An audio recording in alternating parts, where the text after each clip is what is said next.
Also tonight, the House gearing up for a big vote tomorrow on the Senate's budget bill. Approval could pave the way for the president's tax reform plan. Senate Majority Leader Mitch McConnell says every Republican needs to get on board. Watch this. We're watching our friends in the House with anticipation as they consider the comprehensive, responsible budget that cleared the Senate last week. We anticipate they'll pass it by the end of the week. Once they do, we'll have important legislative tools to move tax reform forward. So you heard it there. The pressure's on this man, House Majority Whip Steve Scalise. Steve, good to see you. Welcome good to be back to the with program. you, Martha. Great to have you with us.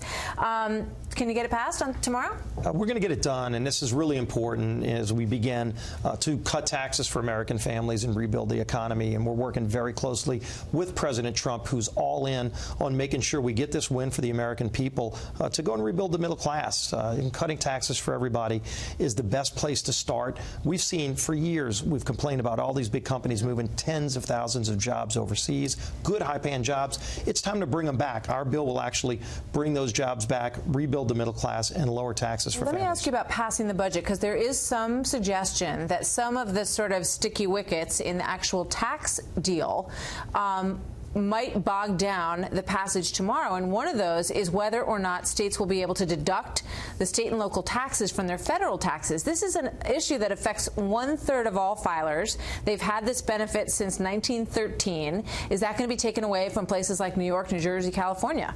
We've actually been meeting and negotiating with the members from the states that are most affected. And, of course, you look at states like New York, New Jersey, California, Illinois. They're very big utilizers of that SALT deduction. Right. So we're working with the members to try to find some kind of agreement where we can protect them, but also make sure that we cut taxes for families across the board. And that's the real focus of our tax cut plan, is to simplify the tax code. Over 90% of American families under our bill will actually be able to do their taxes on a postcard.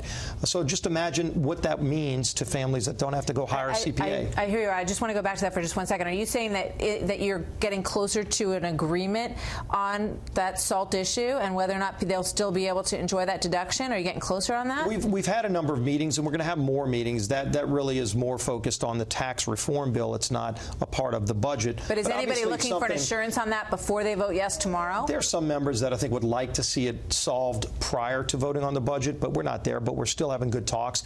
And look, these members, especially you look at the members from the New York delegation, New Jersey, over in California and Illinois, they're fighting hard. Republicans don't care about those voters. Well, these are Republican members. We actually have a lot of Republicans from those districts and states, but they still are more overwhelmingly Democrat. Exactly. But it's still a lot of really good members that want to try to find a solution, and we're going to keep working with them throughout this process. We're just getting started. The bill hasn't even been filed yet. We have to get the budget done first. But ultimately, this is a bill that only needs 51 votes in the Senate. President Trump's all in, and this would be the biggest win for the American families in terms of actually getting the economy back on track. They're watching the details closely, as you know, and the 401k issue. Tell me what you think about that, because people are used to being able to deduct up to $18,000 tax-free, and the word is that it could go down as low as $2,300. Is that true?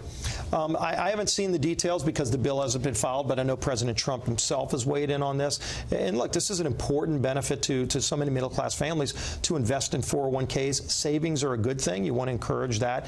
And so I think you're going to see more opportunities for people to save under our bill because, again, it's going to cut taxes for families all across the board, and it's going to make America competitive so we can bring tens of thousands of jobs back to America that left. And one of the concerns is that people don't use those 401k plans to the extent that they can. More people should. I mean, it's a great opportunity for people to invest for their retirement. Steve Scalise, thank you very much, Congressman. Good to see you again. Great to see you. Take care.